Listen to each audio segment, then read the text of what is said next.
السلام علیکم ورحمۃ اللہ وبرکاتہ، نحمده ونصلی علی رسولہ الکریم، اما بعد فاعوذ باللہ من الشیطان الرجیم، بسم اللہ الرحمن الرحیم، رب اشرح لی صدری ویسر لی امری واحلل عقدۃ من لسانی یفقہوا قولی۔ ان اللہ یأمر بالعدل والإحسان وإیتاء ذی القربى وینہی عن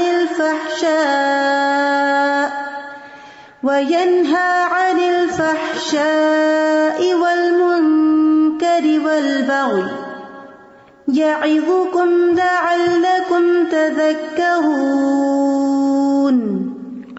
ان اللہ یأمر بالعدل والإحسان وإیتاء ذی القربى وینہی عن الفحشاء والمنکر والبغی یعظکم لعلکم تذکرون۔ بے شک اللہ عدل اور احسان اور قرابت والے کو دینے کا حکم دیتا ہے، اور بے حیائی اور برائی اور سرکشی سے منع کرتا ہے۔ وہ تمہیں نصیحت کرتا ہے تاکہ تم نصیحت حاصل کرو۔ اللہ سبحانہ تعالیٰ نے ہم سب کو پیدا کیا، وہی ہماری ضروریات اور ہماری کمزوریوں کو بھی جانتا ہے۔ اس نے ہمیں پیدا کر کے یوں ہی نہیں چھوڑ دیا، بلکہ ہماری تمام ضروریات زندگی کا بندوبست فرمایا، زندگی کے ہر معاملے میں ہماری رہنمائی کے لیے بہترین اصول دیے، ہمیں کیا کرنا چاہیے اور کن باتوں سے رک جانا چاہیے واضح طور پر بتا دیا۔ ایک معاشرے کے اندر، ایک گھر کے اندر کن باتوں سے امن، سکون اور خوشحالی آتی ہے اور کون سی باتیں باہم انتشار پیدا کرتی ہیں۔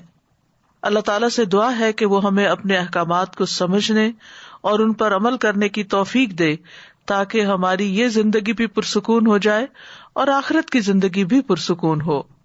آج کی آیت سورۃ النحل کی آیت نمبر 90 ہے۔ اس آیت میں اللہ سبحانہ تعالیٰ اپنے بندوں کو حق میں عدل و انصاف اور احسان اور پھر رشتہ داروں کو دینے کا حکم دے رہے ہیں، اور دوسری طرف 3 چیزوں سے منع بھی کر رہے ہیں، وہ ہے فحش، منکر، برائی اور سرکشی۔ اور پھر آخر میں فرمایا کہ یعظکم لعلکم تذکرون، وہ تمہیں نصیحت حاصل کرتا ہے تاکہ تم نصیحت حاصل کرو، یعنی یہ بات اس لیے بتائی جا رہی ہے کہ اس پر عمل کرو۔ یہ آیت جو جمعے کے خطبے میں بھی پڑھی جاتی ہے، یہ قرآن مجید کی جامع ترین آیت ہے۔ شتیر بن شکل سے روایت ہے کہ میں نے ابن مسعود رضی اللہ عنہ سے سنا، وہ کہہ رہے تھے کہ قرآن میں سب سے جامع آیت سورۃ نحل کی یہ آیت ہے، ان اللہ یأمر بالعدل والإحسان۔ اس میں اللہ سبحانہ تعالیٰ نے 3 بھلائیوں اور 3 برائیوں کا ذکر کیا ہے۔ 3 بھلائیاں عدل، احسان، ایتاء ذی القربی، اور 3 برائیاں فحشاء، منکر اور بغی۔ 3 بھلائیاں جن کا ذکر کیا گیا ہے ان میں تمام بنیادی نیکیاں آ جاتی ہیں، اور 3 برائیاں جن سے منع کیا گیا ہے یہ انسان کے انفرادی اور اجتماعی معاملات کو بگاڑ کر رکھ دینے والی ہیں۔ حسن بصری کہتے ہیں کہ انہوں نے یہ آخر تک آیت پڑھی، پھر کہا کہ اللہ سبحانہ تعالیٰ نے تمہارے لیے ایک ہی آیت میں تمام بھلائیوں اور تمام شر کو جمع کر دیا ہے، یعنی خیر کے کام بھی بتا دیے ایک ہی آیت میں اور شر کے کام بھی بتا دیے ہیں۔ پس اللہ کی قسم، عدل اور احسان کے الفاظ نے اللہ کی اطاعت کے کسی کام کو نہیں چھوڑا، بلکہ ان سب کو جمع کر دیا ہے، اور فحشاء اور منکر اور بغی کے الفاظ نے اللہ کی نافرمانی کے کسی کام کو نہیں چھوڑا، بلکہ وہ سب ان میں جمع ہو گئے ہیں۔ یعنی اگر کسی بھی برائی پر غور کیا جائے تو وہ ان 3 کیٹیگری سے تعلق رکھتی ہوگی۔ قتادہ کہتے ہیں کوئی ایسا عمل حسن اخلاق میں نہیں جس کو عرب اچھا سمجھتے ہوں، اللہ نے اس کو کرنے کا حکم دے دیا، اور کوئی ایسی کبھی چیز نہ تھی جس کو عرب جاہلیت سے برا سمجھتے تھے اور اللہ تعالیٰ نے اس سے منع نہ کر دیا ہو۔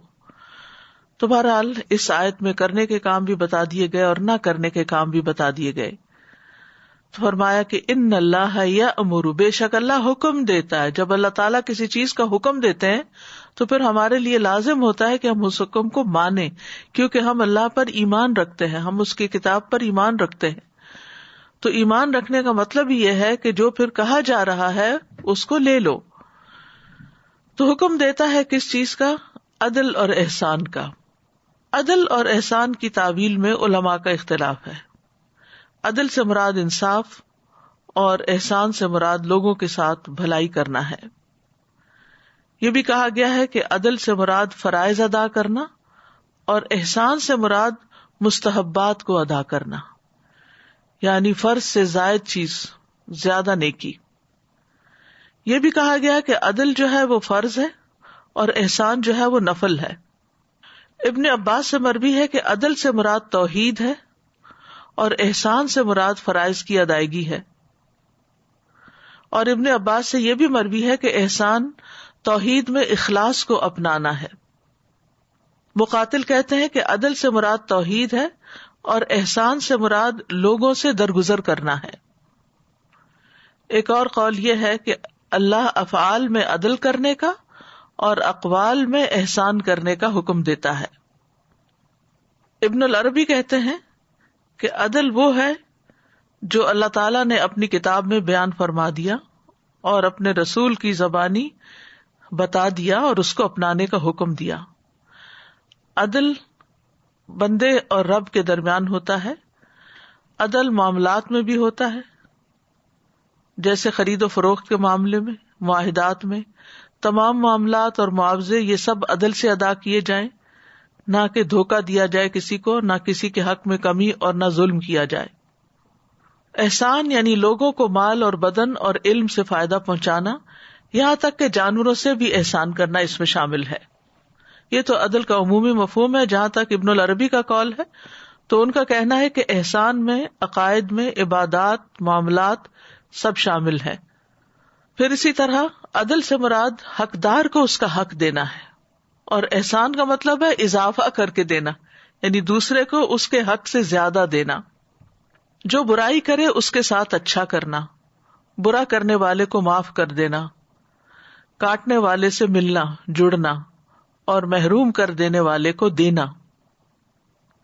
ابن عیینہ کہتے ہیں کہ علی رضی اللہ عنہ سے اللہ تعالیٰ کے اس فرمان کے بارے میں جب پوچھا گیا تو انہوں نے کہا، عدل سے مراد انصاف ہے اور احسان سے مراد انصاف سے زیادہ یعنی مہربانی کرنا ہے۔ عدل حکم ہے اور انصاف مستحب ہے۔ عدل سے ہر ایک کو اس کا حق ملتا ہے اور احسان سے باہمی مودت، رحمت، تعاون اور تکافل کی فضا قائم ہوتی ہے۔ عدل کی کچھ مزید وضاحت ہم دیکھتے ہیں۔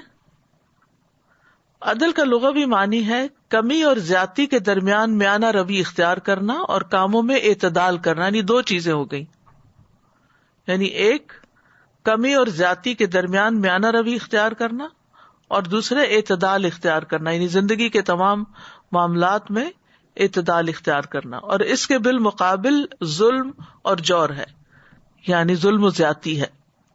اصطلاح میں عدل سے مراد چیزوں کو ان کے مقامات اور ان کے اوقات اور ان کی سمتوں اور ان کی مقداروں پر اس طرح استعمال کرنا ہے کہ جس میں نہ زیادتی ہو، نہ کمی ہو، نہ تقدیم ہو، نہ تاخیر ہو، یعنی ہر چیز کو گویا اس کی جگہ پر رکھ دینا۔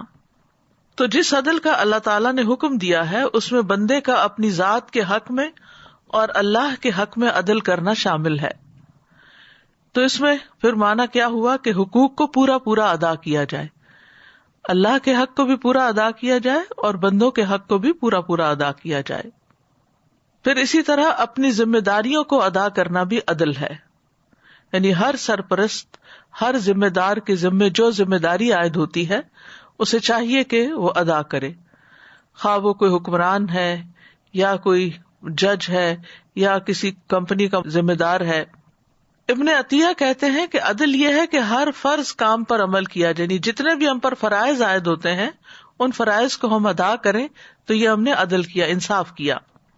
پھر اسی طرح عدل اپنی ذات کے لیے بھی ہے اور گھر والوں کے لیے بھی ہے اور باقی لوگوں کے لیے بھی ہے، یعنی اپنے ساتھ بھی انصاف کرنا چاہیے۔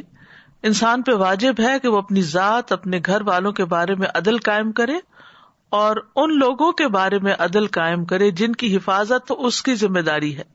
بس اپنی ذات کے ساتھ عدل قائم کرنا یہ ہے کہ انسان اپنی جان پر کسی ایسی چیز کا بوجھ نہ ڈالے جس کا اللہ نے حکم نہیں دیا، یعنی اپنی ذات کے ساتھ عدل کیا ہے، انصاف کیا ہے کہ اپنے اوپر ایسا بوجھ نہ ڈالا جائے جو انسان خود اٹھا نہ سکے۔ اور یہ کہ اس کا خیال رکھے یہاں تک کہ نیکی کے کاموں میں بھی اس پر زیادہ بوجھ نہ ڈالے کہ جو کرنے کے قابل نہ ہو انسان، یا اس کی طاقت کے مطابق ہی اس پر بوجھ ڈالے. ابن قیم کہتے ہیں کہ اللہ نے اپنے رسولوں کو بھیجا اور اپنی کتابوں کو نازل کیا تاکہ لوگ انصاف قائم کریں، یعنی جسٹس کے لیے بھیجا ہے. اور اس سے مراد وہ عدل ہے جس کی بنیاد پر زمین و آسمان قائم ہے.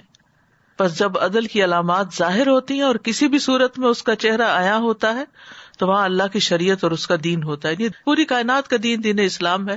اور ہم دیکھتے ہیں کہ جتنی بھی چیزیں قائم ہیں کائنات کے اندر انسانوں کے علاوہ بھی، ان سب کے اندر بھی اللہ نے ایک میزان قائم کر دیا ہے، ایک عدل رکھا ہے. ابن تیمیہ کہتے ہیں کہ عدل ہر چیز کا نظام ہے. اگر دنیا کا نظام عدل پر قائم کیا جائے تو یہ قائم رہتی ہے، اگرچہ ایسا کرنے والے آدمی کا آخرت میں کوئی حصہ نہ ہو. یعنی اگر ایک نان مسلم بھی ہے اور وہ عدل و انصاف سے کام لیتا ہے، جسٹس پر بیسڈ کام کرتا ہے، تو وہ دنیا میں فلرش کرے گا. اور دنیا کا نظام اگر عدل پر قائم نہ کیا جائے تو یہ قائم نہیں رہتی. یعنی اگر کسی کی حکومت ہے مثلاً، وہ قائم نہیں رہ سکتی اگرچہ ایسا کرنے والے میں اتنا ایمان ہو کہ اس کے ایمان کا اسے آخرت میں بدلہ دیا جائے.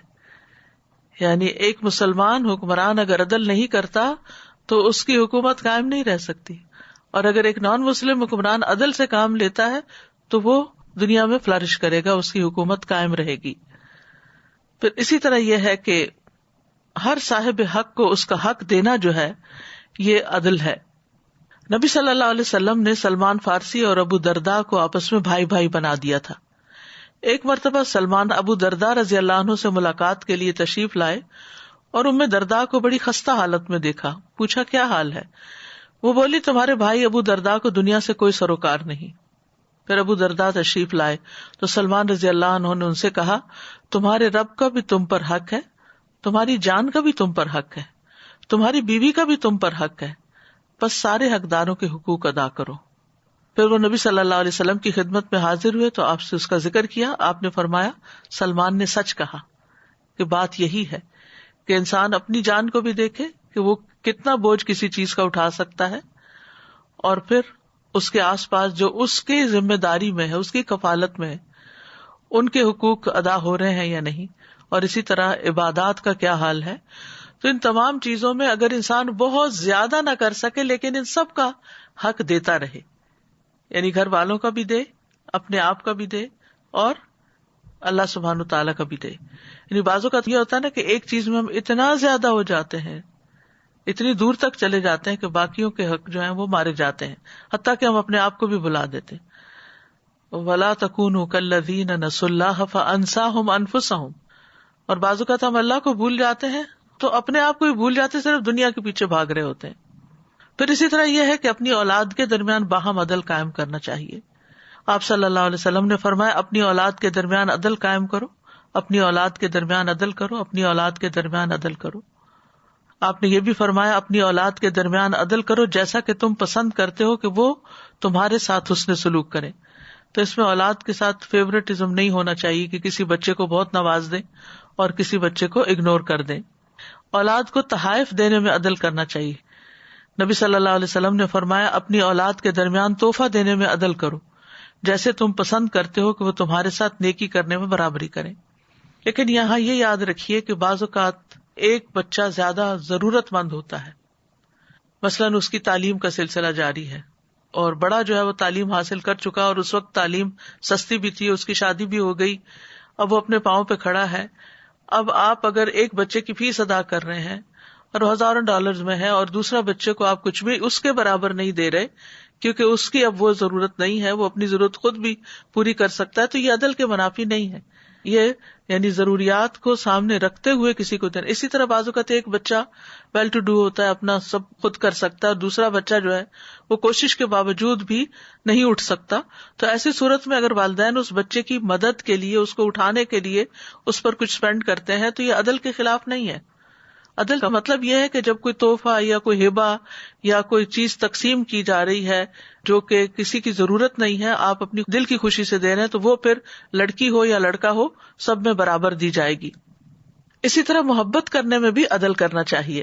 انس رضی اللہ عنہ کہتے ہیں کہ ایک آدمی نبی صلی اللہ علیہ وسلم کے ساتھ بیٹھا ہوا تھا کہ اس کا بیٹا آیا، اس آدمی نے اسے پکڑا، چوما، اپنی گود میں بٹھایا، پھر اس کی بیٹی آئی تو اس نے اسے پکڑ کر ایک طرف بٹھا دیا، تو نبی صلی اللہ علیہ وسلم نے فرمایا تم نے ان کے درمیان عدل کیوں نہیں کیا، یعنی اپنے بیٹے اور اپنی بیٹی کو چومنے میں عدل کیوں نہیں کیا، اور اگر گود میں بٹھایا تھا تو ایک کو ایک ٹانگ پہ بٹھا لیتا، دوسرے کو دوسرے پہ، تو یہ پھر عدل ہوتا۔ اسی طرح بیویوں میں بھی عدل کرنا چاہیے۔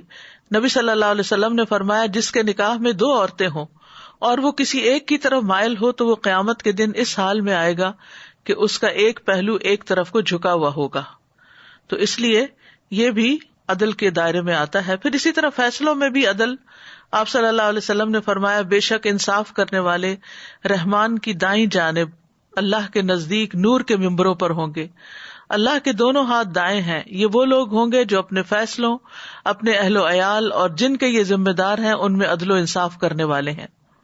عدل نہ کرنے والوں کے لیے وعید بھی ہے۔ نبی صلی اللہ علیہ وسلم نے فرمایا 10 آدمیوں کے امیر کو بھی قیامت کے دن اس حال میں لایا جائے گا کہ وہ جکڑا ہوا ہوگا، اس کا عدل اس کو آزاد کرائے گا یا اس کا ظلم اس کو ہلاک کر دے گا۔ اور عدل کا دوسرا معنی میانہ روی، مطلب یہ ہے کہ جو بھی انسان کام کرے دین کا یا دنیا کا، ان سب کے اندر ایک اعتدال رکھے۔ خیر الامور اوسطها، بہترین کام وہ ہیں جو میانہ روی پر مشتمل ہوں۔ دوسری چیز جس کا اس آیت میں حکم دیا گیا وہ ہے احسان۔ احسان کا درجہ عدل سے بڑھ کر ہے، کیونکہ انسان پر جو واجب ہے اس کو ادا کرنا اور جو اس کا حق بنتا ہے اتنا لینا تو عدل ہے، لیکن واجب سے زیادہ دینا اور حق سے زیادہ دینا اور اسی طرح لیتے وقت اپنے حق سے کم لے لینا، یہ بھی احسان میں شامل ہے۔ تو احسان گویا عدل سے بڑھ کر ہے اور یہ مستحب ہے اور ایک نفل عمل ہے اور اس کا ثواب بہت زیادہ ہے۔ اللہ تعالیٰ کا فرمان ہے ان اللہ یحب المحسنین، بے شک اللہ احسان کرنے والوں سے محبت کرتا ہے۔ اور احسان یہ بھی ہے کہ بندے کا باطن اس کے ظاہر سے بہتر ہو۔ سفیان ابن عیینہ کہتے ہیں کہ اس مقام پر عدل سے مراد یہ ہے کہ ہر وہ آدمی جو اللہ کے لیے کوئی بھی عمل کر رہا ہے اس کی اندرونی اور بیرونی حالت ایک جیسی ہونی چاہیے، اور احسان یہ ہے کہ اس کی باطنی حالت ظاہری حالت سے زیادہ اچھی ہونی چاہیے۔ احسان کا لفظ جو ہے یہ برائی کے مقابلے میں آتا ہے، محاسن اور مساوی کہتے ہیں، محاسن اچھائیاں اور مساوی سو سے برائیوں کو کہتے ہیں۔ کسی چیز کو خوبصورت بنانے کے لیے، مزین کرنے کے لیے بھی آتا ہے، تحسین کا لفظ اسی روٹ سے ہے، اسی مادے سے۔ اور جب ایمان اسلام کے ساتھ احسان کا لفظ ذکر ہوتا ہے تو اس سے مراد اللہ کی نگرانی کا یقین ہونا ہے اور عمدہ طریقے سے، خوبصورت طریقے سے اطاعت کرنا ہے۔ لیکن اگر احسان کا لفظ الگ طور پر آتا ہے تو اس کا مطلب کوئی بھی نیکی کرنا ہے، یعنی جس بھی درجے میں انسان اس کو کر سکے وہ کر لے۔ احسان جو ہے یہ قابل تعریف اور باعث اجر کام ہے۔ تھانوی کہتے ہیں کہ لفظ احسان کا اطلاق 3 چیزوں پر ہوتا ہے۔ نمبر 1 کسی چیز کا طبیعت اور مزاج کے موافق ہونا، نمبر 2 کسی چیز کا اپنے کمال تک پہنچنا، اور نمبر 3 کسی چیز کا قابل تعریف ہونا۔ امام راغب کہتے ہیں کہ احسان سے مراد ایسا کام کرنا ہے جس کا کرنا معروف ہو، اور احسان کی 2 قسمیں انہوں نے بتائی، کسی دوسرے کے ساتھ اچھائی کرنا، نمبر 2 اپنے عمل میں اچھائی کرنا، جیسے قابل تعریف علم حاصل کرنا اور اچھا عمل کرنا۔ علی رضی اللہ عنہ کا قول ہے کہ لوگ اپنے اچھے اعمال کے بیٹے ہیں، یعنی ان کو اسی طرح منسوب کیا جائے گا جو وہ علم حاصل کرتے ہیں اور جو وہ عمل کرتے ہیں، یعنی جیسا ان کا عمل ہوگا ویسی ان کی تعریف ہوگی۔ بندوں کے سامنے تو بندے اس طرح ہی اپریشیٹ کریں گے، اور اگر اللہ کے سامنے ایسے بندوں کو پتہ ہی نہیں تو اللہ کی نگاہ میں اس کا ویسے ہی رتبہ ہوگا۔ کیونکہ احسان کے بارے میں حدیث میں آتا ہے کہ ان تعبد اللہ کأنک تراہ فإن لم تکن تراہ فإنہ یراک، احسان یہ ہے کہ تم اللہ کی اس طرح عبادت کرو گویا کہ تم اسے دیکھ رہے ہو، پھر اگر تم اسے نہیں دیکھتے تو وہ تمہیں ضرور دیکھ رہا ہے۔ یعنی جب انسان کے اندر یہ احساس ہو کہ مجھے اللہ دیکھ رہا ہے تو وہ کانشیس ہو جائے گا، اور اس کے عمل میں اور اس کی اطاعت میں اور اس کی عبادت میں خوبصورتی پیدا ہو جائے گی، اور یہی احسان کے درجے میں عبادت کرنا ہے۔ احسان جو ہے وہ ہمارے رب عز و جل کی صفت بھی ہے، الذی احسن کل شیء خلقہ وبدأ خلق الانسان من طین، اللہ وہ ذات ہے جس نے جو چیز بھی بنائی خوبصورت ہی بنائی، بہترین بنائی، اور انسان کی پیدائش گیلی مٹی سے کی۔ اللہ تعالیٰ اپنے بندوں پر بھی احسان کرتا ہے، وَأَحْسِن كَمَا أَحْسَنَ اللَّهُ إِلَيْكَ، اور احسان کرو جیسے اللہ نے تمہارے ساتھ احسان کیا ہے. امام شوکانی اس آیت کی تفسیر میں کہتے ہیں یعنی آپ اللہ کے بندوں کے ساتھ احسان کریں جیسا کہ اللہ نے آپ کے ساتھ دنیا کی نعمتوں میں سے آپ پر انعام فرما کر احسان کیا ہے. یعنی جیسے اللہ نے تمہیں نعمتیں دی ہیں تو تم ان نعمتوں کو دوسروں میں بھی بانٹو اور ان کو بھی اس میں شریک کرو. احسان انبیاء کی صفت بھی ہے. وَوَهَبْنَا لَهُ إِسْحَاقَ وَيَعْقُوبَ كُلًّا هَدَيْنَا وَنُوحًا هَدَيْنَا مِن قَبْلُ وَمِن ذُرِّيَّتِهِ دَاوُودَ وَسُلَيْمَانَ وَأَيُّوبَ وَيُوسُفَ وَمُوسَى وَهَارُونَ وَكَذَلِكَ نَجْزِي الْمُحْسِنِينَ. اور ہم نے اسے اسحاق اور یعقوب عطا کیے، ان سب کو ہدایت دی، اور اس سے پہلے نوح کو ہدایت دی، اور اس کی اولاد میں سے داؤد اور سلیمان اور ایوب اور یوسف اور موسیٰ اور ہارون کو، اور اسی طرح ہم احسان کرنے والوں کو جزا دیتے ہیں. یعنی یہ سب محسنین میں سے تھے. بندوں میں سے سب سے بہترین وہ بندے ہیں، حدیث کے مطابق مسند احمد میں آتا ہے، آپ نے فرمایا تم میں سب سے بہتر لوگ وہ ہیں جن کی عمر لمبی ہو اور وہ اچھے عمل کرنے والے ہوں. پھر اسی طرح یہ کہ ہمیں احسان کا معاملہ ہر چیز میں کرنا چاہیے، یعنی ہر معاملے میں ہونا چاہیے، صرف عبادت میں نہیں، صرف بندوں کے ساتھ معاملہ کرنے میں نہیں، حتیٰ کہ جانوروں کے ساتھ، انوائرمنٹ کے ساتھ، ہر چیز میں انسان احسان کا رویہ اور درجہ اختیار کرے. آپ نے فرمایا اللہ نے ہر چیز کے ساتھ احسان کو واجب کیا ہے. یہ حدیث ہے صحیح مسلم کی. بس جب تم قتل کرو تو اچھے طریقے سے، اور جب تم جانور ذبح کرو تو اچھے طریقے سے، اور تم میں سے ہر ایک کو چاہیے کہ اپنی چھری تیز کر لے اور اپنے ذبیحہ کو راحت پہنچائے. یعنی کسی بھی معاملے میں چاہے وہ انتہا درجے کا کوئی کام آتا ہے، یعنی جیسے قصاص میں قتل کا حکم ہے اسلام میں، تو اگر قاتل کو بدلے میں قتل کرنا ہے تو اس کے ساتھ بھی احسان کرو. اسی طرح اگر جانور ذبح کرنا ہے تو اس کے ساتھ بھی احسان کرو. اور ہم سب کے لیے اصل میں دیکھا جائے تو زندگی پوری امتحان ہے. الذی خلق الموت والحیات لیبلوکم ایکم احسن عملا، کہ تم میں سے اچھے عمل کون کرتا ہے. لہٰذا ہم سب کو چاہیے کہ اپنے اسلام میں حسن پیدا کریں، اپنے اسلام کو خوبصورت بنائیں. ومن احسن دینا ممن اسلم وجہہ للہ وہو محسن، اور دین کے لحاظ سے اس سے بہتر کون ہے جس نے اپنا چہرہ اللہ کے لیے تابع کیا جبکہ وہ نیکی کرنے والا ہو، اور اس نے ابراہیم کی ملت کی پیروی کی جو ایک اللہ کی طرف ہو جانے والا تھا، اور اللہ نے ابراہیم کو خاص دوست بنا لیا. پھر اسی طرح حقوق العباد جب ہم ادا کریں، حقوق اللہ ادا کریں، عبادت کریں. نبی صلی اللہ علیہ وسلم نے فرمایا تم جہاں کہیں بھی ہو بس تم نے اچھے طریقے سے اللہ کی عبادت کی تو تم جنت کے ساتھ خوش ہو جاؤ، یعنی تمہارے لیے پہ جنت کی بشارت ہے. اسی طرح طہارت میں بھی جو آدمی پاکی حاصل کرے عمدہ طریقے سے کرے، یعنی وضو کرے تو اچھے طریقے سے وضو کرے، پھر کھڑا ہو کر 2 رکعتیں نماز ادا کرے تو اپنے دل اور چہرے کے ساتھ اللہ کی طرف توجہ کرنے والا ہو. تو حدیث میں آتا ہے کہ ایسے شخص کے لیے جنت واجب ہو جاتی ہے. پھر اخلاق میں احسان. نبی صلی اللہ علیہ وسلم نے فرمایا میرے نزدیک تم سب سے زیادہ محبوب اور آخرت میں مجھ سے سب سے زیادہ قریب تم میں سب سے عمدہ اخلاق والے ہوں گے. پھر اسی طرح خادموں کے ساتھ تعلیم و تربیت میں، اور جب کوئی احسان کرتا ہے تو اسے اللہ سبحانہ وتعالیٰ کا ساتھ ملتا، معیت حاصل ہوتی ہے.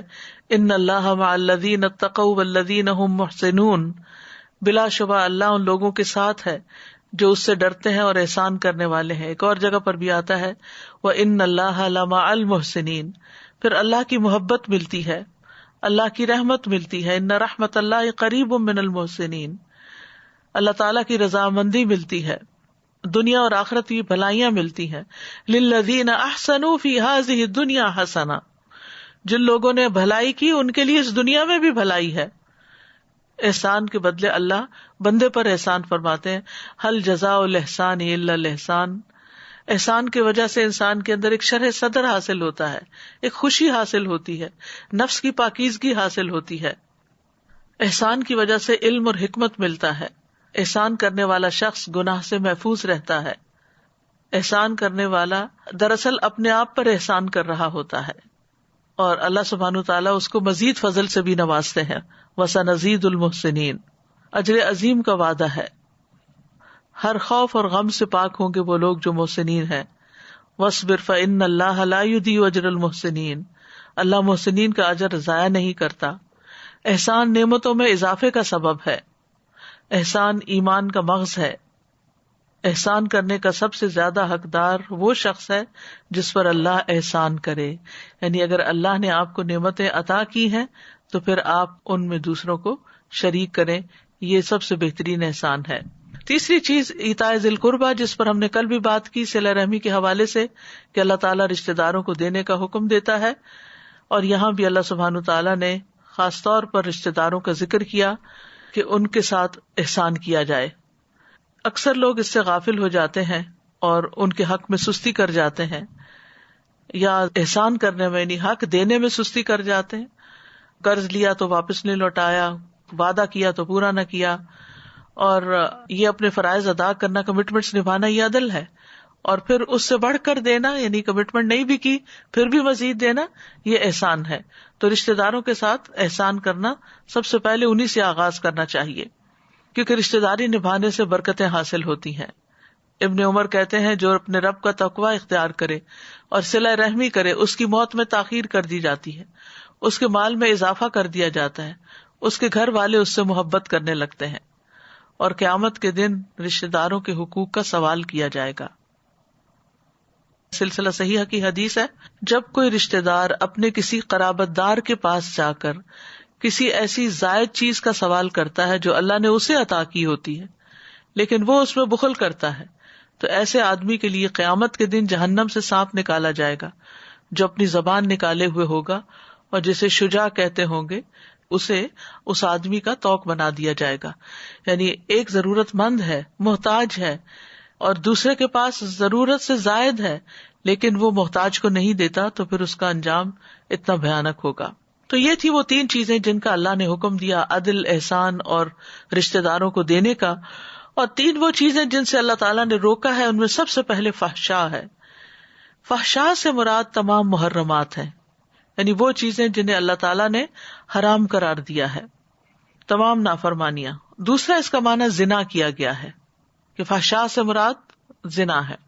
پھر اسی طرح کبیرہ گناہوں کو بھی فحشاء کی کیٹیگری میں ڈالا گیا، شرک باللہ، ناحق قتل، زنا، چوری، عجب اور تکبر، مخلوق کو حقیر سمجھنا اور دیگر تمام فواحش.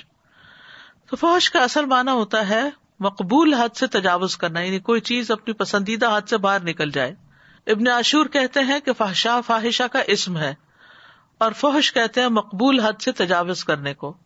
تو فاحشہ سے مراد ایسا کام ہے جو حد سے آگے بڑھا ہوا ہو، جو حد لوگوں کے ہاں مقبول ہو اس سے زائد کیا جائے.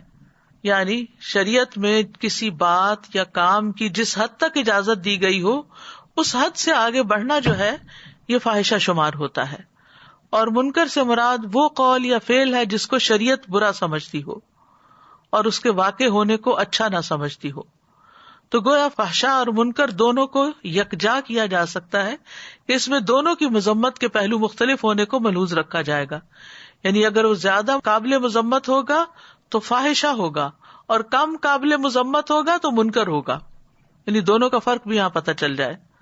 فواحش کبیرہ گناہوں سے بھی بڑے گناہ ہیں، اور فحش کا تعلق قول اور عمل سے بھی ہے.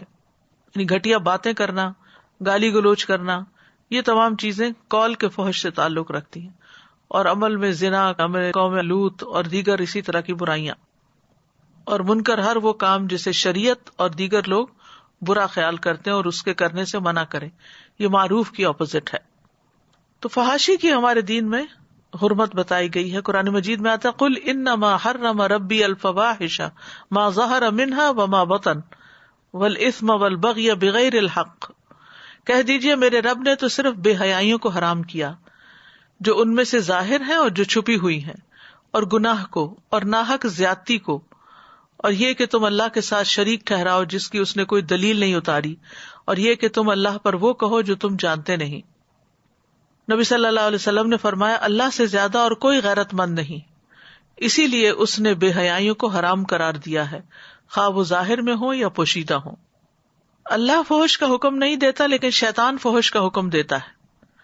قل ان اللہ لا یامر بالفحشاء، کہہ دیجئے بے شک اللہ بے حیائی کا حکم کبھی نہیں دیتا.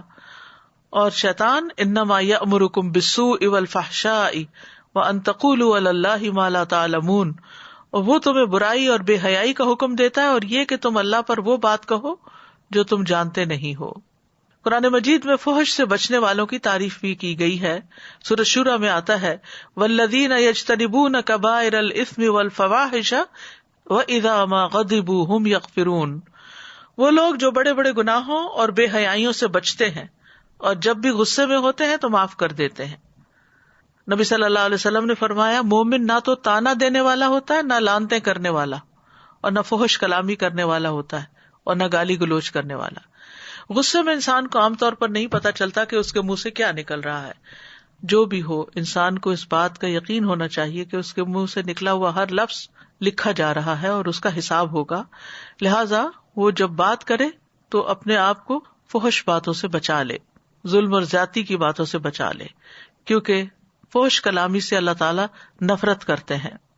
عبداللہ بن مسعود سے روایت ہے کہ مومن کے اخلاق میں سب سے زیادہ قابل ملامت بیہودہ گوئی ہے، فضول باتیں کرنا ہے، لچر قسم کی گفتگو کرنا، اور قیامت کی نشانیوں میں سے یہ بتایا گیا کہ یقیناً فحش گوئی کرنا، بتکلف بیہودہ گوئی کرنا، قطع رحمی کرنا، خائن کو امین اور امانت دار کو خائن سمجھنا علامات قیامت میں سے ہے۔ تو لازم ہے کہ انسان فحش باتوں سے، فحشاء سے توبہ کرے۔ اور فحشاء کا دوسرا معنی زنا بھی کیا گیا ہے۔ فحاشی کی بدترین قسم ہے زنا اور لواطت، اور لواطت کے بارے میں آتا ہے اتأتون الفاحشۃ، زنا کے بارے میں آتا ہے ولا تقربوا الزنا انہ کان فاحشۃ وساء سبیلا، زنا کے قریب بھی نہ جاؤ، وہ تو بے حیائی کا کام ہے اور بہت برا راستہ ہے۔ زنا جو ہے وہ ایمان سے محروم کر دینے والا فعل ہے۔ حدیث میں آتا ہے زنا کرنے والا جب زنا کرتا ہے تو وہ مومن نہیں رہتا، جب چور چوری کرتا ہے تو مومن نہیں رہتا، شرابی جب شراب پیتا ہے تو وہ مومن نہیں رہتا۔ پھر اس کے بعد توبہ کا دروازہ بہرحال کھلا ہوا ہے، اور توبہ کا مطلب یہ ہے کہ انسان اس چیز کا عہد کرے کہ وہ جو برائیاں کر رہا ہے ان کو نہیں کرے گا۔ یہ اللہ سبحانہ تعالیٰ کو غیرت دلانے والا فعل ہے۔ نبی صلی اللہ علیہ وسلم نے فرمایا اے محمد کی امت، اللہ کی قسم اس بات پر اللہ سے زیادہ غیرت اور کسی کو نہیں آتی کہ اس کا کوئی بندہ یا بندی زنا کرے۔ اے امت محمد، واللہ جو کچھ میں جانتا ہوں اگر تمہیں بھی معلوم ہو جائے تو تم ہنستے کم اور روتے زیادہ۔ پھر یہ اللہ کے عذاب کو دعوت دینے والا فعل ہے۔ رسول اللہ صلی اللہ علیہ وسلم نے فرمایا جب کسی بستی میں زنا اور سود ظاہر ہو جائے تو تحقیق انہوں نے اپنے نفسوں پر اللہ کے عذاب کو حلال کر لیا۔ رسول اللہ صلی اللہ علیہ وسلم نے فرمایا میری امت اس وقت تک خیر پر رہے گی جب تک اس میں ناجائز اولاد کی کثرت نہ ہوگی، اور جب اس میں ناجائز اولاد کی کثرت ہونے لگے گی تو پھر وہ وقت قریب ہوگا جب اللہ کا عذاب ان سب کو گھیر لے گا۔ اسی طرح ایک اور موقع پر آپ نے فرمایا اے عرب کی ہلاکت، اے عرب کی ہلاکت، میں تم سے جس چیز کے بارے میں سب سے زیادہ ڈرتا ہوں وہ زنا اور مخفی شہوت ہے۔ تو اس لیے انسان کو ایسی چیزوں کے قریب بھی نہیں جانا چاہیے۔ اسی لیے آنکھوں، زبان، ہاتھوں اور دل اور شرمگاہ کی حفاظت اور ان چیزوں کے بارے میں الگ الگ تعلیمات دی گئی ہیں۔ زنا کی برزخ کی زندگی میں سزا بھی بتائی گئی ہے۔ صحیح بخاری میں آتا ہے نبی صلی اللہ علیہ وسلم نے فرمایا آج رات میں نے ایک خواب دیکھا۔ آپ کو معلوم ہے کہ انبیاء کے خواب بھی وحی کی ایک قسم ہوتے ہیں اور سچے ہوتے ہیں، کہ دو آدمی میرے پاس آئے، انہوں نے میرے ہاتھ تھام لیے اور وہ مجھے ارض مقدس کی طرف لے گئے، پھر عالم بالا لے گئے۔ ہم آگے بڑھے تو ایک تنور جیسے گڑھے کی طرف چلے جس کا اوپر کا حصہ تو تنگ تھا لیکن نیچے سے خوب کھلا۔ نیچے آگ بھڑک رہی تھی، جب آگ کے شعلے بھڑک کر اوپر کو اٹھتے تو اس میں جلنے والے لوگ بھی اوپر آ جاتے اور ایسا معلوم ہوتا کہ اب وہ باہر نکل جائیں گے، لیکن جب شعلے دب جاتے تو لوگ بھی نیچے چلے جاتے۔ اس تنور میں ننگے مرد اور عورتیں تھیں۔ میں نے پوچھا یہ کیا ہے؟ انہوں نے کہا جنہیں تم نے تنور میں دیکھا وہ زناکار لوگ تھے۔ پھر اسی طرح اگر کوئی شخص توبہ نہ کرے اور بڑھاپے تک یہ کام کرتا رہے تو رسول اللہ صلی اللہ علیہ وسلم نے فرمایا 3 آدمی ایسے ہیں کہ اللہ عز و جل قیامت کے دن نہ ان سے کلام کریں گے نہ معاف کریں گے، بوڑھا زناکار، مغرور غریب اور جھوٹا حکمران۔ ایک اور روایت میں آتا ہے کہ اللہ تعالیٰ ان کی طرف دیکھیں گے بھی نہیں، یعنی بوڑھے مرد اور عورت کی طرف جنہوں نے آخر تک زنا کیا۔ پھر اسی طرح آپ صلی اللہ علیہ وسلم نے ایک خواب کا ذکر کیا کہ میرے پاس 2 آدمی آئے، انہوں نے میرا بازو پکڑا اور مجھے ایک دشوار گزار پہاڑ کے پاس لے گئے. وہاں کچھ لوگ تھے جو بری طرح پھولے ہوئے تھے، ان سے بیت الخلاء کی طرف غلیظ بدبو آ رہی تھی. میں نے پوچھا یہ لوگ کون ہیں؟ انہوں نے کہا زانی مرد اور زانی عورتیں ہیں. تو چونکہ یہ انتہائی فحش اور انتہائی برا راستہ ہے، اس لیے کسی مومن کو یہ زیب نہیں دیتا کہ وہ ایسی کوئی حرکت کرے. والمنکر، اور برائیوں سے بھی، یعنی ہر وہ چیز جس سے اللہ اور اس کے رسول نے روکا ہے وہ منکر ہو گیا اور اس سے ہمیں رکنا ہے، چاہے وہ زبان کا گناہ ہو یا پھر عمل میں کوئی چیز ہو. اسی طرح بغوی کہتے ہیں کہ اس سے مراد ایسا کام ہے جو نہ شریعت میں جائز ہو نہ سنت میں جائز ہو. منکر کی ایک تعریف یہ بھی کی گئی کہ ایسی برائیاں جن کا عقل انکار کرتی ہو. منکر کا لفظی معنی انکار کیا گیا، فطرت انسانی بھی اس کو برا سمجھتی ہو. تو جو شخص برائیوں سے بچے گا، اللہ سبحانہ تعالیٰ نے اس سے بخشش کا وعدہ کیا ہے، اور حرام چیزوں سے اجتناب کرنے والے کے لیے خوشخبری ہے. رسول اللہ صلی اللہ علیہ وسلم نے فرمایا، جو شخص اس حال میں آئے کہ اللہ کی عبادت کرتا ہو، اس کے ساتھ کسی کو شریک نہ ٹھہراتا ہو، نماز قائم کرتا ہو، زکوٰۃ ادا کرتا ہو، رمضان کے مہینے کے روزے رکھتا ہو اور کبیرہ گناہوں سے اجتناب کرتا ہو، یعنی منکرات سے اجتناب کرتا ہو، تو اس کے لیے جنت ہے، یا یہ کہ وہ جنت میں داخل ہوگا. اور پھر آپ نے کچھ کبیرہ گناہوں کی ڈیٹیل بتائی. پھر اسی طرح یہ ہے کہ منکرات میں صرف وہ منکرات نہیں، لوگ جن کو منکر کہیں اور عقل منکر کہے اور جو ظاہر میں ہوں، بلکہ چھپ کے کی جانے والی برائیاں بھی منکرات میں شامل ہیں. نبی صلی اللہ علیہ وسلم نے فرمایا، میں اپنی امت کے ان لوگوں کو جانتا ہوں جو قیامت کے دن سفید تہامہ پہاڑوں کی مثل ڈھیروں نیکیاں لے کر آئیں گے، لیکن اللہ ان کی نیکیوں کو فضا میں پھیلے ہوئے غبار کے باریک ذروں کی طرح کر دے گا. بے شک وہ تمہارے بھائی ہوں گے، تمہاری نسل سے ہوں گے، رات کو تمہاری طرح قیام بھی کریں گے، لیکن وہ تنہائیوں میں اللہ کے حرام کردہ امور کا ارتکاب کریں گے جن سے ان کو روکا گیا ہو. یعنی چھپ کے ایسی چیزیں دیکھنا، کرنا، ایسے غلط کام کرنا، حرام کام کرنا کہ جس سے اللہ اور اس کے رسول نے منع کیا ہے. یعنی باہر سے نیک نظر آنا، نیکوں والے کام کرنا، لیکن چھپ چھپ کے مثلاً غیر مرد اور عورت کا آپس میں بے حیائی کی باتیں کرنا، یا اسکرین پر ایسے مناظر دیکھنا، چھپی یا کھلی دوستیاں رکھنا، یہ سب چیزیں اس میں آتی ہیں. یعنی ان کے اعمال کو اللہ تعالیٰ چاہے کتنے بھی زیادہ ہوں، قیام اللیل کتنا مشکل کام ہے، لیکن غبار بنا کے اڑا دے گا. پھر تیسری چیز جس سے منع کیا گیا وہ بغی ہے. بغی کا لفظی معنی ہوتا ہے ظلم. بغا علی الناس بغین کا معنی ہے اس نے ظلم اور زیادتی کی. لغت میں بغی کے 2 معنی ہیں بیسیکلی. ایک ہے طلب کرنا، ذالک ما کنا نبغی، یہ چیز تھی جو ہم تلاش کر رہے تھے، اور دوسرا ظلم کے معنوں میں ہے. تو یہاں جو ہے ظلم اور زیادتی کے معنوں میں، فساد کے معنوں میں استعمال ہوا ہے اس آیت کے اندر. یعنی جب کسی سے معاملہ کرتے ہوئے انسان حد سے بڑھ جائے تو وہ اس پر بغاوت کر رہا ہوتا ہے، اور وہ حد سے بڑھ کے کسی کے ساتھ جو کچھ کر رہا ہوتا ہے اس سے کچھ طلب بھی کر رہا ہوتا ہے. بغی کا تعلق بھی انسانوں کے حقوق سے بھی ہے اور اللہ کے حقوق سے بھی ہے. بغی یہ ہے کہ انسانوں کے ساتھ ظلم اور زیادتی کا معاملہ کیا جائے، اور ایک بغی یہ ہے جو بہت خطرناک ہے کہ اللہ عز و جل کے ساتھ معاملہ کرنے میں بغاوت اختیار کی جائے. اللہ سبحانہ تعالیٰ کے ساتھ بغی کیا ہے؟ شرک. ان الشرک لظلم عظیم. اللہ کی آیات کا انکار بھی بغی ہے. وما اختلف فیہ الا الذین اوتوہ من بعد ما جاءتہم البینات بغیا بینہم. اس میں اختلاف انہی لوگوں نے کیا جنہیں وہ دی گئی تھی اس کے بعد کہ ان کے پاس واضح دلیلیں آ چکی، آپس کی ضد کی وجہ سے. بغیم بینہم. اللہ کی مخلوق پر زیادتی کرنا بھی بغی ہے. یعنی چاہے انسان ہو یا دوسرے جانور ہوں، لوگوں کے جان، مال، ناموس، عزت، ان پر ظلم و زیادتی کا ارتکاب کرنا، یہ سب چیزیں بغی میں آ جاتی ہیں. یعنی اللہ کی مخلوق میں سے کسی ایک پر بھی، ذرے سے لے کے ہاتھی تک بھی اگر کوئی کسی پر زیادتی کرتا ہے تو بغی شمار ہوتا ہے. اللہ سبحانہ تعالیٰ نے مسلمان کی جان، مال اور عزت کی حرمت رکھی ہے اور ایک دوسرے پر حرام کی ہیں یہ چیزیں. ظلم کو بھی حرام کیا ہے. نبی صلی اللہ علیہ وسلم نے فرمایا، ہر مسلمان دوسرے مسلمان کا بھائی ہے، نہ اس پر ظلم کرتا ہے، نہ اسے رسوا کرتا ہے، نہ اسے حقیر سمجھتا ہے. تو زیادتی پھر کیسے کرے گا اگر وہ اس کو اس کا مقام دے. کسی مسلمان پر بھی زیادتی کرنا اللہ کی ناراضگی کا باعث بنتا ہے. رسول اللہ صلی اللہ علیہ وسلم نے فرمایا جو جھوٹی قسمیں کھائے تاکہ کسی کا مال جو اس کے ذمہ واجب ہے اس کو ہضم کر لے تو وہ اللہ سے اس حال میں مرے گا کہ اللہ اس پر ناراض ہوگا. اسی طرح غیبت، چغلخوری، یہ سب چیزیں بغی میں شمار ہوتی ہیں اور دوسرے کی عزت پر حملہ آور ہونا ہوتا ہے. اسی طرح بعض گناہ ایسے ہیں جن کو عام طور پر لوگ چھوٹا سمجھتے ہیں حالانکہ وہ اللہ کے نزدیک بہت بڑے ہوتے ہیں. جیسے کسی کی زمین پر قبضہ کر لینا. اگر کوئی ایک بالشت بھی قبضہ کرتا ہے تو قیامت کے دن 7 زمینوں کا طوق اس کے گلے میں ڈالا جائے گا. پھر مسلمان کی عزت پامال کرنا، جو کسی کی غیبت وغیرہ کرتا ہے، دنیا میں زیادتی کرتا ہے، تو قیامت کے دن اس کے ساتھ کیا ہوگا.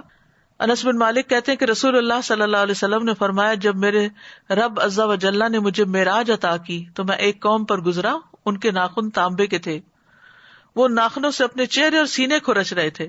میں نے کہا یہ لوگ کون ہیں اے جبریل؟ انہوں نے کہا یہ وہ لوگ ہیں جو لوگوں کا گوشت کھاتے تھے اور ان کی عزت کے درپے رہتے تھے، یعنی جنہوں نے دوسروں کے ساتھ دنیا میں زیادتی کی وہاں ان کے ساتھ یہ ہوگا. پھر اسی طرح کام کروا کے اجرت نہ دینا، تو نبی صلی اللہ علیہ وسلم نے فرمایا کہ ان کا مد مقابل قیامت کے دن میں ہوں گا، یعنی ان کے مقابلے میں. یعظکم لعلکم تذکرون، وہ تمہیں نصیحت کرتا ہے تاکہ تم نصیحت پکڑو. کیوں کرتا ہے؟ اصلاح کرنے کے لیے، نقصان سے بچانے کے لیے، تمہارے فائدے کے لیے. اور واعظ وہ کلام ہوتا ہے جس سے دل نرم پڑ جاتے ہیں، اور سب سے بڑی چیز عقل مندوں کے لیے جس سے دل نرم ہو وہ اللہ تعالیٰ کے احکامات ہوتے ہیں، اس کے منہیات ہوتے ہیں. تو اللہ تعالیٰ سے ہمیں دعا بھی کرنی چاہیے کہ وہ ہمیں اچھے کاموں کی توفیق دے. ابو امامہ کہتے ہیں میں تمہارے نبی صلی اللہ علیہ وسلم کی جس فرض یا نفل نماز کے بھی قریب ہوا ہوں، میں نے انہیں ان کلمات سے دعا کرتے ہوئے سنا ہے، نہ ان میں اضافہ کرتے ہوئے نہ کمی کرتے ہوئے. اللہم اغفر لی ذنوبی و خطایایا، اللہم انعشنی واجبرنی واہدنی لصالح الاعمال والاخلاق فانہ لا یہدی لصالحها ولا یصرف سیئها الا انت. اے میرے اللہ، میرے گناہوں اور میری خطاؤں کو معاف کر دے. اے اللہ مجھے تندرست کر دے، میری کمیاں پوری کر دے، اور نیک اعمال اور اخلاق کی طرف میری رہنمائی فرما دے، کیونکہ ان کی نیکی کی طرف رہنمائی کرنے والا اور ان کی برائی کو دور کرنے والا تیرے سوا کوئی نہیں. پھر برے اخلاق اور برے اعمال سے بھی پناہ مانگے. اللہم انی اعوذ بک من منکرات الاخلاق والاعمال والاہواء. اور اگر کسی پر زیادتی ہو جائے تو اس کے لیے بھی دعا کرے. پھر ظاہری اور باطنی برائیوں اور بے حیائیوں سے بچنے کی دعا کرے. ربنا اصلح بیننا واہدنا سبل الاسلام ونجنا من الظلمات الى النور واصرف عنا الفواحش ما ظہر منها وما بطن. اور کرنے کے کام کیا ہیں کہ جن کے ہم ذمہ دار ہیں ان کے درمیان عدل و انصاف کو قائم کریں، خواہ وہ چھوٹے بہن بھائی ہوں یا اولاد ہو. اولاد کے درمیان تحفے تحائف دینے میں عدل کو ملحوظ رکھیں. زندگی کے ہر معاملے میں احسان کا رویہ اختیار کریں، اگرچہ گھر کے کام کاج ہی کیوں نہ ہو. کسی کو صرف بدلہ دینے کی بجائے اس کے ساتھ احسان کا معاملہ کریں. رشتہ داروں سے ناراضگی ہے تو ان کی ناراضگی دور کرنے میں پہل کریں. اپنی رشتہ داری کو تر و تازہ رکھنے کے لیے ہفتے میں 1 دن مقرر کریں، پھر ان کے ساتھ کوئی اچھی بات شیئر کریں. یعنی ہر وقت چیزیں فارورڈ کرنا بھی آپ کے میسج کی قدر کم کر دے گا، تو رشتہ دار پھر کھولیں گے ہی نہیں کہ یہ تو ٹو مچ فارورڈز ہیں. تو اس لیے کبھی کبھار زر غبن تزدد حبن. پھر جن رشتہ داروں سے ناراضگی ہے ان سے ناراضگی دور کرنے میں پہل کر لیں، اور فحش باتیں کرنے سے، فحش لٹریچر دیکھنے یا پڑھنے سے دور رہیں. اس کی بجائے اچھی کتابیں پڑھیں، قرآن کی تلاوت کریں، ذکر اذکار کریں. منکرات سے بچیں، جہاں منکر نظر آئے اسے ہاتھ سے بدلنے کی کوشش کریں، ورنہ زبان سے نہیں تو کم از کم دل میں ضرور برا جانیں. اللہ کی نصیحتوں کو قبول کریں اور ان پر بھرپور عمل کی کوشش کریں. اللہ تعالی ہم سب کا حامی و ناصر ہو. وآخر دعوانا ان الحمد للہ رب العالمین. سبحانک اللہم وبحمدک اشہد ان لا الہ الا انت استغفرک واتوب الیک. السلام علیکم ورحمۃ اللہ وبرکاتہ.